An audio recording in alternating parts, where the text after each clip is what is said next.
Bismillahirrahmanirrahim. Okey, kita dah habis dah 5.1 dan 5.2. Nanti kelas seterusnya kita masuk 5.3 dan 5.4 lah. Sebenarnya bila kita habis 5.1 dan 5.2 ni, kita dah habis dah satu chapter besar magnetism. Sebenarnya 5.3 dan 5.4 tu tajuk besar dia ialah magnetic induction. Okey, jadi kita dah habis dah magnetism. Cuma nak jawab soalan je. Malam ni kita jawab soalan. Okey, lagi sekali saya nak tekankan, bila kita belajar chapter magnetism ni, kita nak tengok dua perkara je. Iaitu benda kita ialah magnetic field strength. So apa yang kita nak tengok? Nak tengok dari segi magnitude dia. Magnitude B lah. Dan direction B. Okey, magnitude ni pula kita nak tengok dalam 3 kes . Pertama, untuk straight conductor. Yang kedua, B di center coil. Dan yang ketiga adalah B di center of solenoid. Kita cari B di center dia. Bukan B di hujung. Kalau awak masuk PST nanti, tambah lagi B di hujung solenoid. Jadi dari segi magnitude tu kena ingat rumus lah.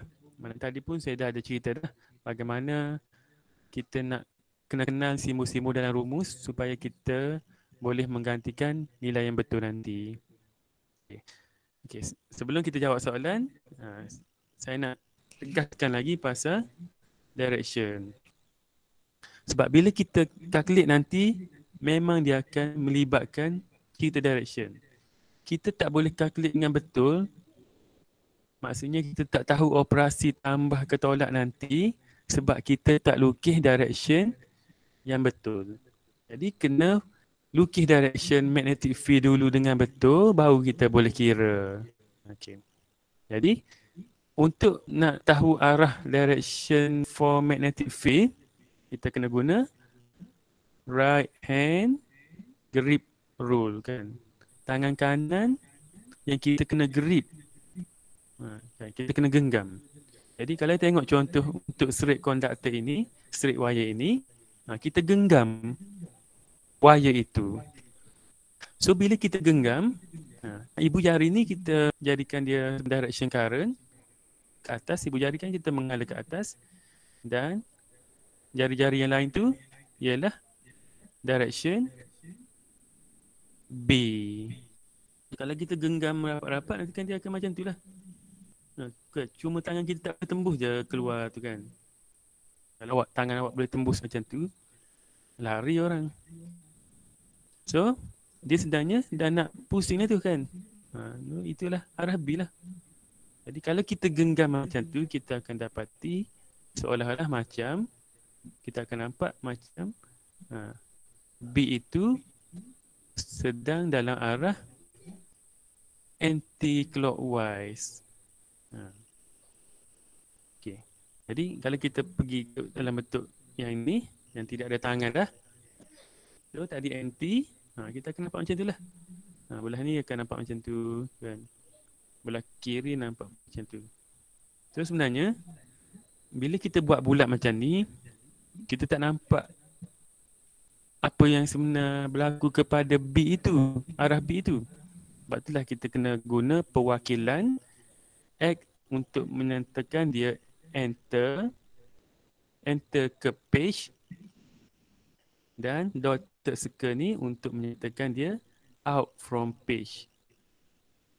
So kalau kita nak gambar aja sebelah ni, belah kiri tu, kan, maksud ini bukan ke atas, tapi dia sedang memasuki page, plane kita.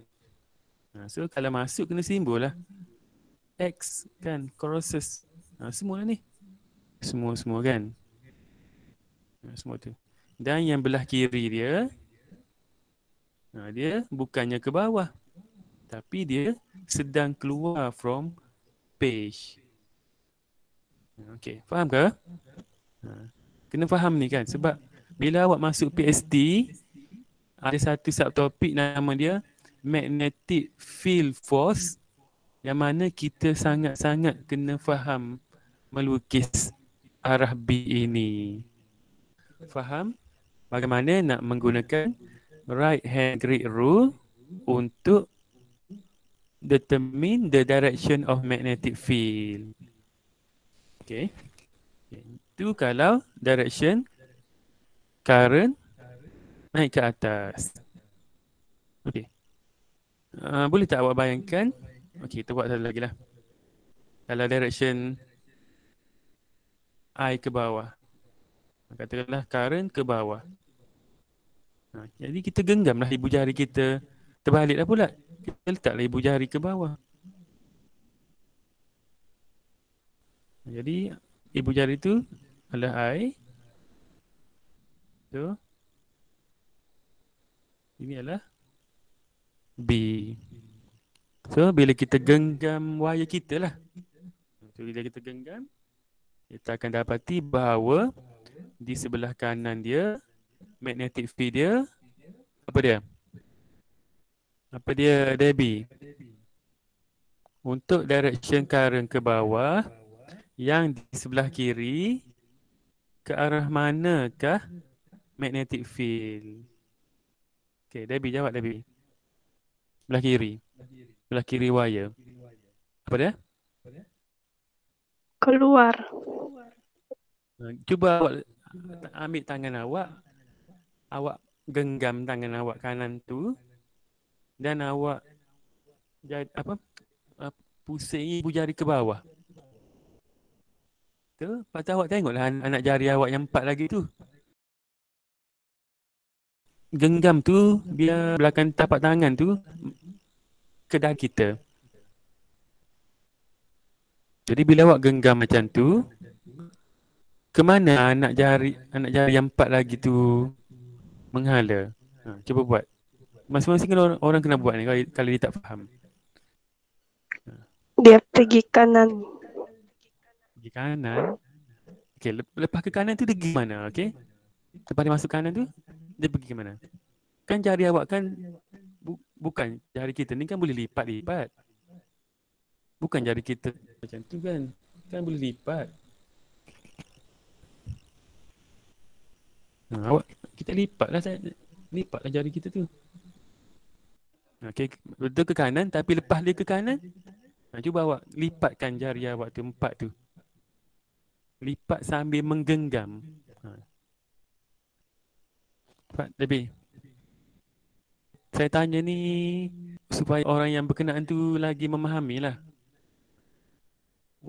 Baguslah untuk dia. Mungkin orang lain tu dia tak tahulah dia faham ke tak kan. Tapi harap faham lah. Mana Debbie? Cepat Debbie. Lepas tangan 4 jari awak tu menunjukkan ke kanan. Lepas tu awak lipat 4 jari tu kan. Ke tangan awak tengah simen tak boleh lipat. Genggam. Kiri. Boleh tak Debbie awak buka kamera tunjuk tangan je.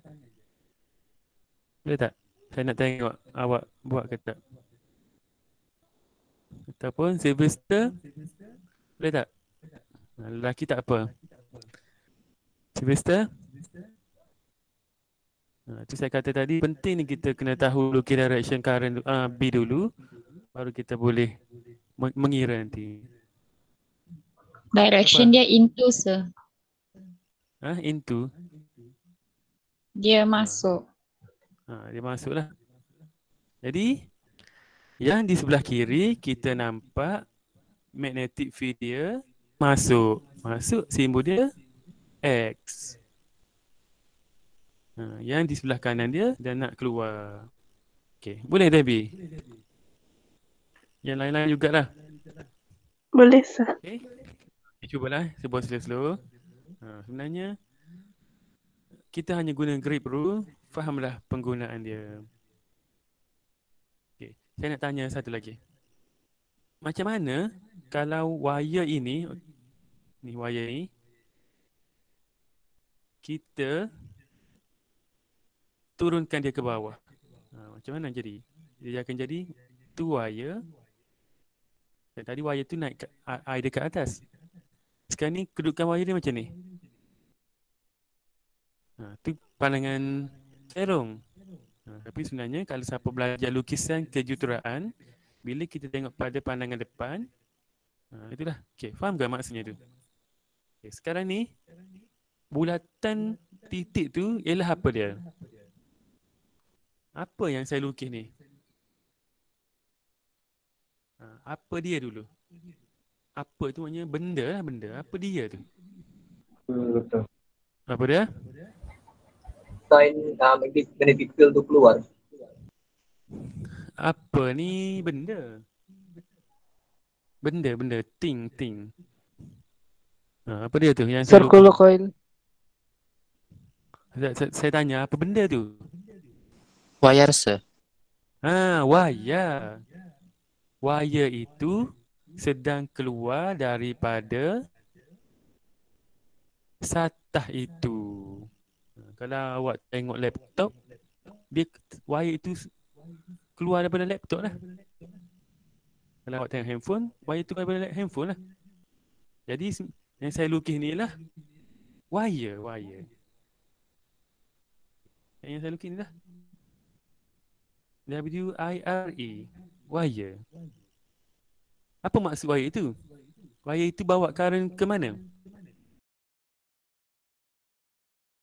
Wire itu bawa current ke arah Keluar. betul. Keluar, sir. Betul. Jadi wire itu bawa current keluar daripada satah, out from the plane. Okay, jadi soalan saya ialah ke arah mana magnetic field dia?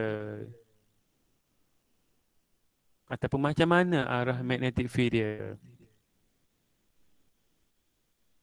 So macam mana nak tentukan? Tak lain tak bukan, gunalah right hand grid rule. So macam mana nak buat ni? Kita grip lah kan? Kita grip lah benda itu. Apakah benda itu? Wire kita lah. Kita grip ni benda ni. Kita grip wire kita ni. So bila kita grip, ke arah mana dia? Okey, iklima. Cuba awak grip iklima. Tangan awak sedang memegang wire. Bayangkan awak pegang. Okey, awak sedang memegang wire yang mana wire itu keluar daripada satah handphone awak ke laptop awak sekarang ni? Laptop, sir. Okey. Laptop ni maknanya awak kena pegang macam mana? Awak kena buat ibu jari awak menghala ke mana? Ke dada lah kan? Ya, sir. Cuba awak buat. Ke arah mana pusingan tangan anak-anak jari awak tu? Cuba genggam dulu. Dia pusing ke atas, sir. Dia pusing, patutnya pusing macam ni lah. Dah, sir. Kan? Ya. Okey, bila kita grip, kita akan dapati lingkaran jari kita tu berpusing ikut clockwise. Sebab wire kita keluar daripada satah. Okey, boleh tak yang lain? Saya rasa cukup dah saya nak bagi contoh dua ni. Nanti kita tengok soalan lah. Okey tak? Okey. Jadi, cukuplah saya cerita dari segi arah. Okey. Tu dalam straight conductor. Okey. Sama juga untuk coil pun. Okey, macam mana coil? Masih lagi guna right hand grip rule. Kita grip benda ni. Kita grip wire kita. Kan? Sebab ini ialah arah current ibu jari dan anak jari adalah arah magnetic field. So, kita akan dapati bahawa magnetic field dia macam ni lah. Kan? Naik tu. Gitulah. Okey. Okey, jadi habislah macam mana nak tentukan magnetic field directionnya for straight conductor dan coil. Okey, sedikit lagi masa saya nak tunjuk soalan dia.